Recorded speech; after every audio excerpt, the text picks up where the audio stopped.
Remington 911, what's the location of your emergency? I'm worried about my wife and kids. On fire for a medic and an ambulance, expedited response. Jennifer Dulos led the perfect life. Wealthy and active and smart, she had a beautiful family and an attractive, enterprising husband. Her dreams had come true, but things were not as they seemed, and the ideal life was about to crumble. A marriage full of tensions was reaching boiling point. Jennifer would go on to take her children and run, but when she finally disappeared, it wasn't of her own volition. So where did she go? What happened to this brilliant writer and loving wife? And what did her husband have to do with it? This is the tragic story of Jennifer Dulos. Jennifer Dulos was born in 1968 in New York City. She came from a well-to-do family. Her father was a banker and her mother was a philanthropist, while her aunt by marriage was Liz Claiborne, who founded the fashion company that would later buy the Kate Spade brand. As a result, Jennifer grew up in a creative and financially supportive environment. She was smart and had the pick of Ivy League universities, and she chose Brown. She graduated from Brown in 1990 and went on to pursue a master's degree in writing at an arts university in New York. Jennifer had always dreamed of a high society life. In an essay she published in 1998, when she was 30, she wrote about the women she idolized: correctly poised supergirls, well-educated, accomplished, thoroughbred. Her dream career would not be a career at all. It would be supervising her family's New York calendars. Still, she occupied herself writing and was a known figure on New York's literary scene in the 90s, described as a vibrant presence. She wrote multiple plays about her romantic experiences, reflecting fears about commitment and emotional honesty. She had a string of relationships that did not succeed, but she was still looking for the one. At the end of the 90s, Jennifer moved out of New York.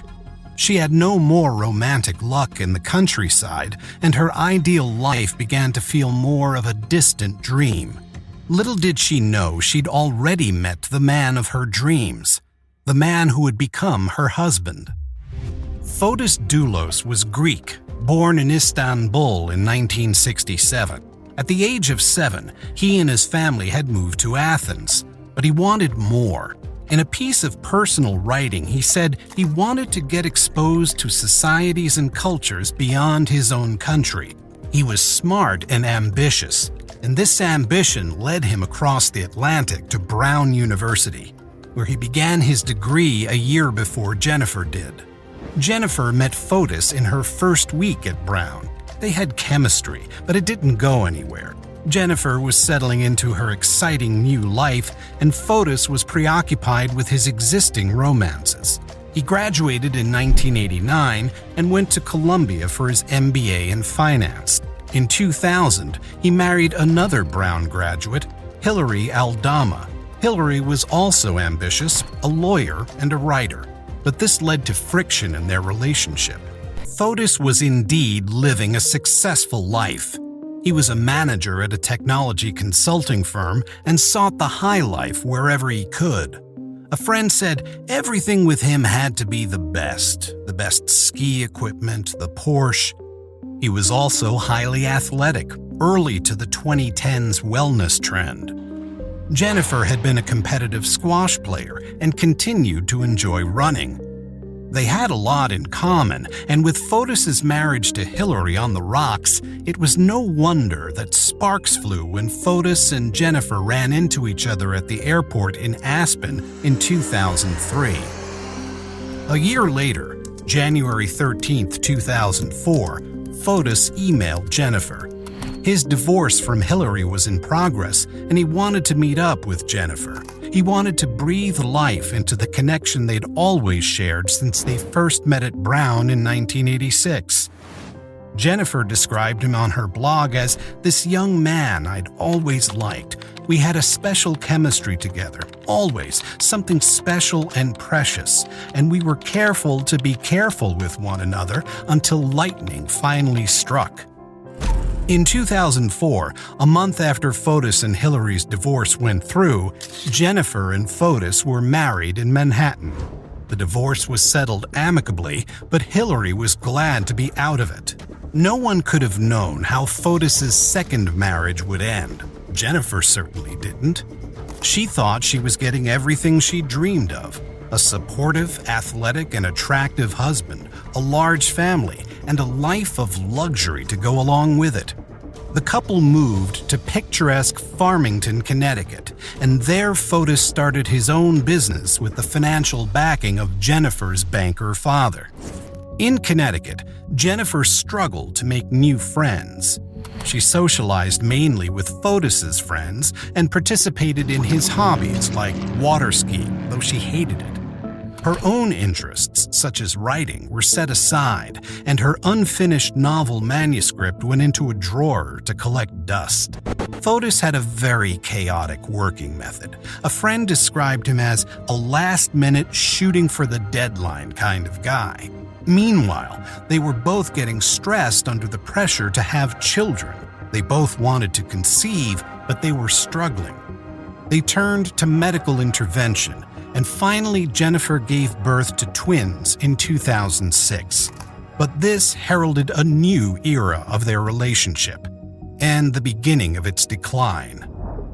Jennifer and Fotis had 5 children together, including 2 sets of twins. The family was active and high-achieving, just the way Jennifer had dreamed of it. The kids' days were packed with hobbies, such as art, horse riding, and Fotis's beloved water skiing. But family life was also stressful. To keep cash flowing in his real estate business, Fotis constantly moved them from house to house, and the kids' busy lives meant that Jennifer had little time for herself. She and Fotis began to fight. In a blog post in 2012, Jennifer wrote, "I wish I were a stronger person, and that confrontation did not both scare and appall me." Hints like this of deep conflicts in the marriage were littered across her writing, and external pressures emerged too. Fotis's parents moved to the U.S., but his mother was killed shortly afterwards in a freak accident, run over by the couple's nanny. Jennifer's father developed complications from an autoimmune disease. Sometimes pressures like these can draw couples closer together, but instead they pushed Jennifer and Fotis only further apart. Fotis began spending time away from home. Sometimes he was gone for as many as 10 days each month on what he said were water skiing trips. Jennifer, meanwhile, drew into herself, spending more time reading, and became increasingly isolated as Fotis cut her off from her friends. Fotis also displayed aggressive behavior. He punched out a parking lot attendant at her parents' apartment building and forced the kids to compete at ever higher water ski levels when they didn't want to.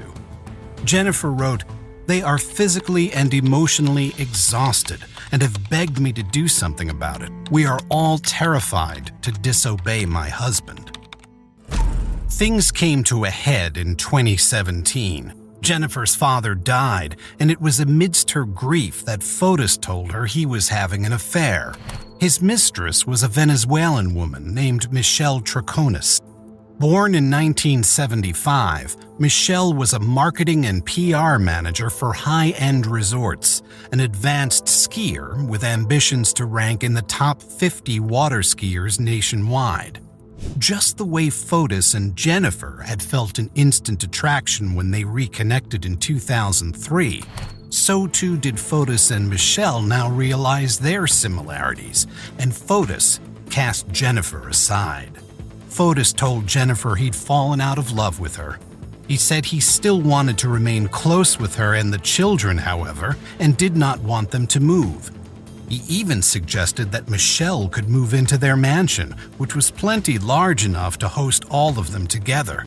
Jennifer couldn't believe this. She opened up to the kid's nanny. After an emotional year, she was reaching breaking point, and there was one final straw.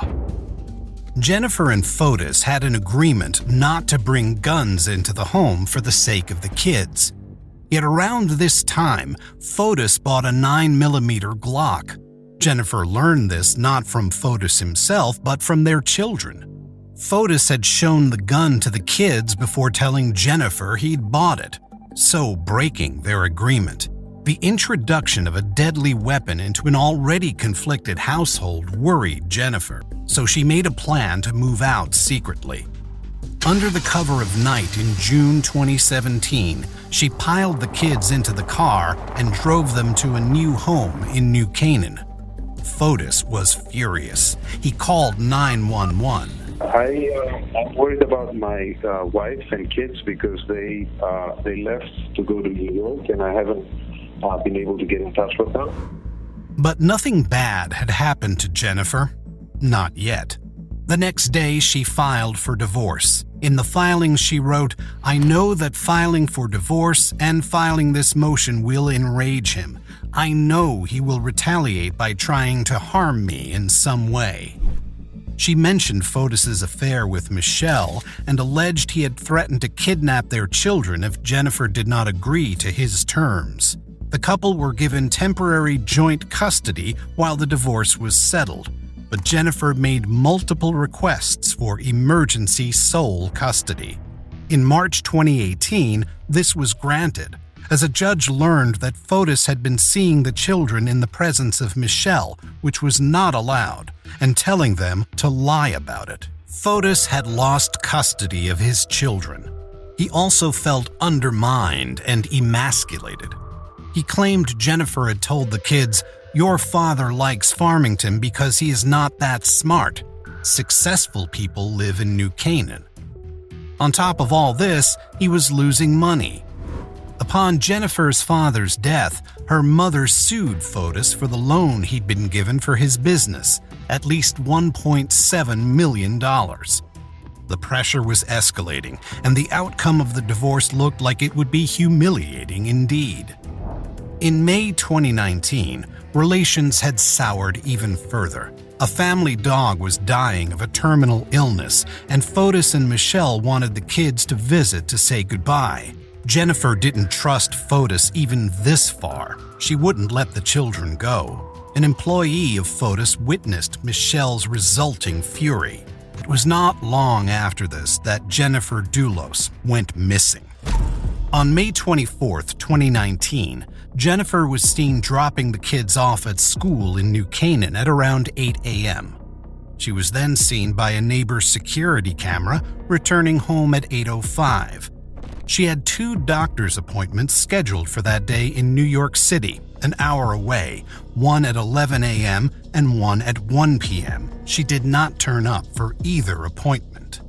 At around 11, the children's nanny, Lauren Almeida, arrived at Jennifer's house. She let herself in. Lauren went about her daily tasks as usual. She wouldn't recognize these signs as foreboding until later on. She picked up the kids and texted Jennifer because one of the kids couldn't find her iPad, but Jennifer didn't answer.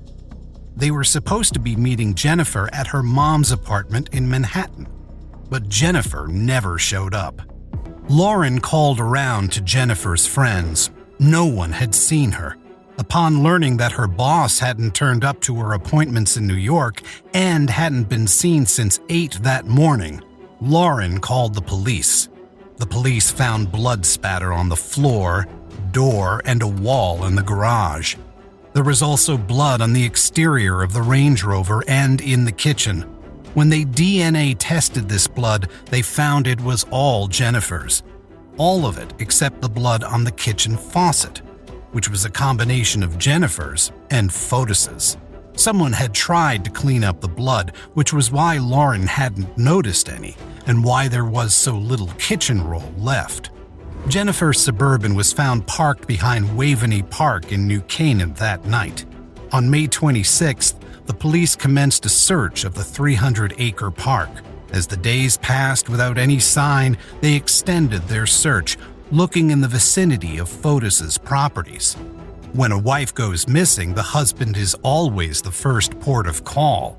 And in this case, with such a contentious divorce going on, Fotis cut a highly suspicious figure. And new evidence was emerging. The area had a lot of CCTV coverage since it was filled with high-value properties whose owners valued their security. Doorbell cameras and street CCTV captured the sequence of events on that fateful May 24th as clearly as any eyewitness. At approximately 7:30 p.m. on that day, a pickup truck registered to Fotis's company was seen driving down Albany Avenue with several trash bags in the back. It dipped out of camera view, and then when seen again, there were considerably less bags in the back, and a man could be seen getting out to put another bag in a trash can. This routine continued several times. The driver was Fotis Dulos and the passenger was Michelle Troconis, and they were disposing of something piecemeal, like they were trying to avert suspicion. The police searched these trash cans. They found all the evidence the pair had been trying to dispose of, a huge collection of items, many of them stained with Jennifer's blood.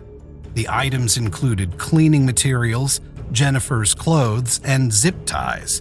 This was enough for the police to consider Jennifer's disappearance a suspicious death, and for both Fotis and Michelle to be arrested. A search warrant uncovered further damning evidence. At Fotis's house, the police found what they called an alibi script. It was a handwritten timeline outlining both Fotis and Michelle's movements on May 24th and 25th. It claimed Michelle had spent the morning when Jennifer had been killed running errands, a story Michelle stuck to in her first police interview. Michelle reacted shocked, but was this genuine?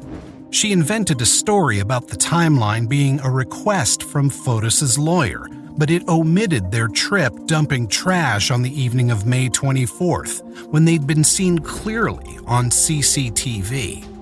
If this was a lie, what else were they hiding? Michelle was interviewed 3 times. Across these interviews, she contradicted herself and Fotis. When asked where Fotis had been on the morning of May 24th, she stated they'd woken up together at 6:40 a.m. This was inconsistent with Fotis's cell phone records, which showed his alarm had activated at 4:20 a.m. and had been shut off at 4:21 a.m. When pressed, Michelle said that Fotis might not have been at home all morning. Finally, in the 3rd interview, she admitted that Fotis had not been home when her own alarm went off at 6:40 a.m. Fotis's alibi had collapsed. With that, the story began to unravel. On May 29th, Fotis and Michelle together took the pickup truck, which belonged to one of Fotis's employees, to a car wash. The police seized the vehicle in June, and Jennifer's blood was found on the passenger seat. All the couple's efforts to cover up what they'd done couldn't escape cold, hard facts: DNA evidence and CCTV recordings. A residential surveillance system showed a figure on a bicycle cycling towards Jennifer's house at 7:31 on the morning of May 24th. It was Fotis.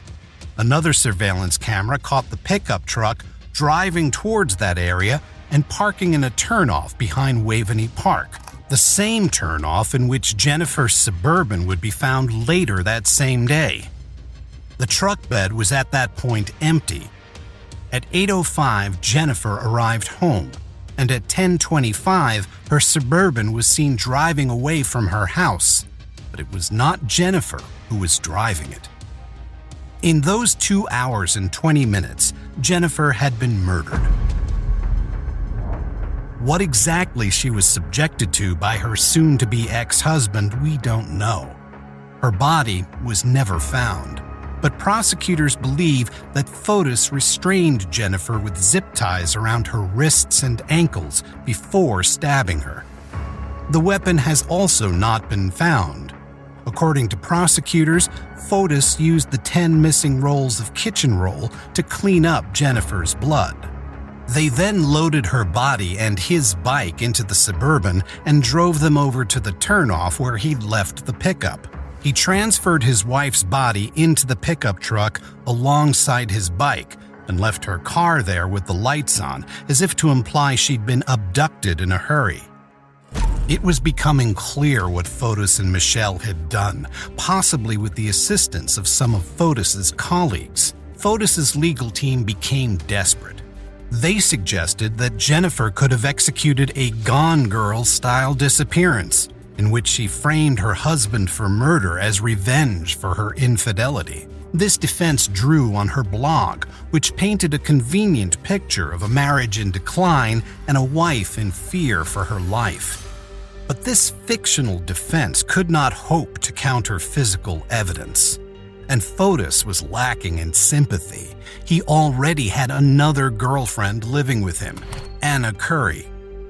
Michelle was turning on him, as the public was too, and when he was indicted for murder in January 2020, Anna paid for some of his bond, but the rest of it was raised against properties he did not actually own. On January 28th, Fotis realized he was likely to be taken back to jail, where he would remain until the trial, which was not looking positive. It might have been his last day of freedom. Maybe that's why he did what he did next. That morning, Fotis had sent Anna out on an errand. Then he sat in his car with a hose attached to the exhaust pipe, having written a suicide note. He wrote, "If you are reading this, I am no more. I refuse to spend even an hour in jail for something I had nothing to do with. Enough is enough. If it takes my head to end this, so be it." Paramedics managed to resuscitate him, but he died 2 days later in hospital. Some of Jennifer's friends viewed this as justice. Others saw it as a cowardly escape from closure and consequences.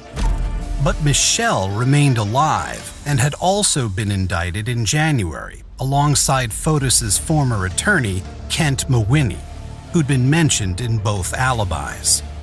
6 days before Jennifer's disappearance, 2 members of Kent's gun club had stumbled upon a hole in the woods behind the club. It was 2 feet wide, 6 feet long, and 3 feet deep, the shape of a grave.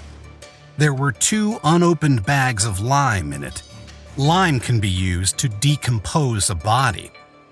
When they came back to investigate 4 days later, 2 days before Jennifer went missing, the lime was gone. No remains were found in that area when the police searched it. Kent faces other charges against his own wife, and his trial date in the case has not yet been set. But Michelle was tried in January 2024, and in March she was found guilty of all 6 counts. She was convicted of conspiracy to commit murder, 2 counts of conspiracy to tamper with physical evidence, 2 counts of tampering with physical evidence, and 1 count of second-degree hindering prosecution. That Michelle was convicted of murder without a weapon or a body shows the strength of the prosecution's case and the certainty of the jury that she did it. What are your thoughts on this tragic story? Did Jennifer's case result in justice? Until next time, stay safe, keep up with our channel, and we will see you very soon.